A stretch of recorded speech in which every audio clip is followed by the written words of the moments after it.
Hey everyone, welcome to Sarkariyat once again. तो इस video में जो है हम लोग AIIMS post basic nursing entrance exam 2024 के बारे में इंपॉर्टेंट डिस्कशन करने वाले हैं। तो आप लोग काफी ज्यादा क्वेरीज कर रहे हो कि जो post basic nursing entrance exam है उसके एप्लीकेशन फॉर्म कब तक आएंगे, तो उसके बारे में थोड़ा सा एक ओवरव्यू ले लेते हैं इस वीडियो में।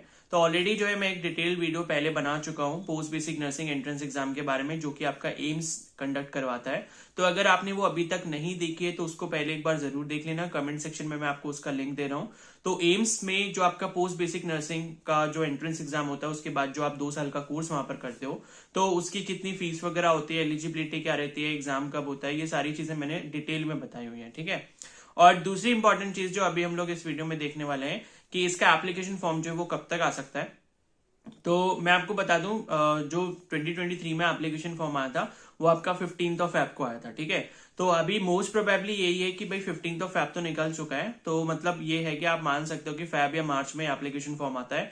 तो या तो फेब के एंड तक आ जाएगा एप्लीकेशन फॉर्म या फिर मार्च के फर्स्ट वीक तक आ सकता है, ऐसा मेरा एक्सपेक्टेशन है। लेकिन 100% तो मैं भी कुछ नहीं कह सकता, बिकॉज सारी चीजें तो एम्स के ऊपर ही डिपेंड करती हैं कि वो लोग नोटिफिकेशन कब तक रिलीज करेंगे। बट हाँ, प्रीवियस ईयर के ट्रेंड्स को अगर हम देखें तो एप्लीकेशन फॉर्म आपके इसी पर्टिकुलर टाइम के आसपास कहीं ना कहीं रिलीज होते हैं। ठीक है। तो एम्स का जो बीएससी नर्सिंग और बीएससी पैरामेडिकल का एंट्रेंस एग्जाम होता है, उसी के साथ आप लोगों का भी जो पोस्ट बेसिक नर्सिंग का एंट्रेंस एग्जाम है, मतलब उसके लिए जो एप्लीकेशन फॉर्म आता है, तीनों कोर्सेज के लिए साथ में रिलीज होते हैं। तो अगर सपोज मैं जब भी वीडियो अपलोड करूंगा कि भाई बीएससी नर्सिंग का आ गया या बीएससी पैरामेडिकल का आ गया, तो आप ये समझ जाना कि पोस्ट बेसिक नर्सिंग का भी आ चुका होगा। ठीक है। तो जैसे बीएससी नर्सिंग का प्रोसेस है, जैसे बीएससी पैरामेडिकल का प्रोसेस है, वैसे ही आपका पोस्ट बेसिक नर्सिंग का भी प्रोसेस है। ठीक है। तो तीनों जो एंट्रेंस एग्जाम है, इनके एप्लीकेशन फॉर्म साथ में ही आते हैं, रजिस्ट्रेशन प्रोसेस साथ में ही होता है इनका, और एग्जाम भी आगे पीछे ही होते हैं। तो एक चीज मैं यहाँ पर और बता रहा हूं, जैसे एप्लीकेशन फॉर्म आपके जल्दी ही आने वाले हैं, जैसे ही आएंगे मैं आपको अपडेट दे दूंगा, उसकी टेंशन आप मत लो। बाकी पीजीआई चंडीगढ़ में भी आपका एंट्रेंस एग्जाम होता है पोस्ट बेसिक नर्सिंग के लिए, लेकिन वहां पर सिर्फ गर्ल्स कैंडिडेट के लिए।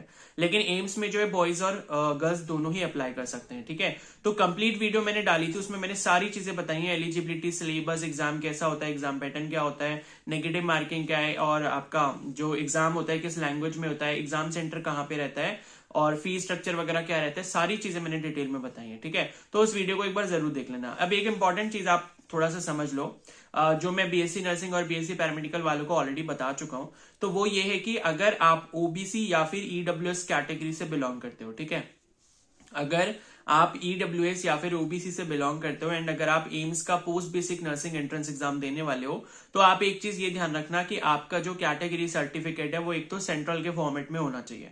ठीक है। बीएससी नर्सिंग बीएससी पैरामेडिकल वालों को मैं ऑलरेडी ये बता चुका हूं, एक कंप्लीट वीडियो मैंने उसके ऊपर बनाई थी, अगर आप चाहो तो उसको भी एक बार चेकआउट कर लेना, उसमें आपको काफी सारे और पॉइंट्स क्लियर हो जाएंगे। तो यहां पर मैं आपको बता दूं कि जो भी पोस्ट बेसिक नर्सिंग के लिए अप्लाई करेंगे, उनका जो ओबीसी या फिर ईडब्ल्यूएस का सर्टिफिकेट है, पहली चीज तो आपको ध्यान ये रखना है कि वो सर्टिफिकेट आपका सेंट्रल वाला होना चाहिए, स्टेट वाला नहीं चलता है। और दूसरी इंपॉर्टेंट चीज ये है, इशू डेट जो है, यानी कि कैटेगरी सर्टिफिकेट जो आपका इशू हुआ है, अगर आप ओबीसी में हो या ईडब्ल्यूएस में, तो वो भी इंपॉर्टेंट रोल प्ले करता है वहां पे। बाकी एससी एसटी और बाकी जितनी भी कैटेगरीज है उनके लिए ये सब चीजें मैटर नहीं करती। आपका सर्टिफिकेट कितना भी पुराना हो चल जाएगा, स्टेट का हो सेंट्रल का हो चल जाएगा। लेकिन ओबीसी और ईडब्ल्यूएस के केस में थोड़ी सी रिस्ट्रिक्शंस है। पहला तो ये कि सेंट्रल का आपका सर्टिफिकेट होना चाहिए, दूसरा ये कि अगर आप ओबीसी कैटेगरी में आते हो, ठीक है, एंड ओबीसी से अगर आप फॉर्म अप्लाई करोगे, तो आपको ये ध्यान रखना है, जैसे आप अभी स्क्रीन पर भी देख रहे होगे, कि आपका जो इशू डेट होती है पोस्ट बेसिक नर्सिंग के लिए, तो जब भी आपका 2024 में एग्जाम होगा, सपोज हम अभी ये बोल देते हैं कि सपोज आपका एग्जाम 20 जून को होने वाला है, ठीक है, तो 20 जून को अगर आपका एग्जाम होगा, तो पिछले साल की 21 जून की जो डेट होगी, यानी कि 21 जून 2023 की जो डेट होगी, और इस साल की जो 20 जून 2024 की डेट होगी, इसके बीच में आपका कैटेगरी सर्टिफिकेट इशू होना चाहिए। यानी कि आपको ध्यान ये रखना है कि जिस भी साल में एम्स अपना पोस्ट बेसिक नर्सिंग का एंट्रेंस एग्जाम कंडक्ट करवाता है, जिस भी पर्टिकुलर डेट को, उस पर्टिकुलर डेट से ठीक 1 साल पहले तक की इशू डेट आपकी ओबीसी के सर्टिफिकेट में चल जाती है। और अगर हम बात करें ईडब्ल्यूएस के कैंडिडेट्स के लिए, तो ईडब्ल्यूएस से अगर आप बिलोंग करते हो एंड ईडब्ल्यूएस से अगर आप एप्लीकेशन फॉर्म फिल करोगे, तो आपका जो सर्टिफिकेट है वो 1 अप्रैल 2024 के बाद का होना चाहिए। ठीक है। यानी कि 1 अप्रैल 2024 से लेके और तब तक का होना चाहिए जब आपका एग्जाम होगा। तो आप स्क्रीन पर भी देख सकते हो, लास्ट ईयर जो आपका एग्जाम हुआ था वो 24 जून को हुआ था। ठीक है, तो इसमें दिख भी रहा होगा कि 24 जून जो है मतलब 1 अप्रैल से 24 जून तक की डेट दिख रही होगी, क्योंकि पिछले साल जो एग्जाम हुआ था वो 24 जून को हुआ था। तो एम्स कुछ ऐसा क्राइटेरिया रखता है ईडब्ल्यूएस वालों के लिए कि उनका जो सर्टिफिकेट है वो उस पर्टिकुलर एग्जाम ईयर, यानी कि अगर 2024 में एग्जाम हो रहा है तो 2024 का जो 1 अप्रैल होगा, 1 अप्रैल, उस पर्टिकुलर डेट से लेके जब आपका एग्जाम कंडक्ट होगा तो उस पर्टिकुलर डेट तक इस बीच आपका जो है, आपका जो ईडब्ल्यूएस का सर्टिफिकेट है वो इशू होना चाहिए। और ओबीसी के लिए मैंने बता दिया कि जो आपकी एग्जाम डेट अभी 2024 में होगी उससे ठीक 1 साल पहले तक की डेट आपकी वैलिड हो जाएगी।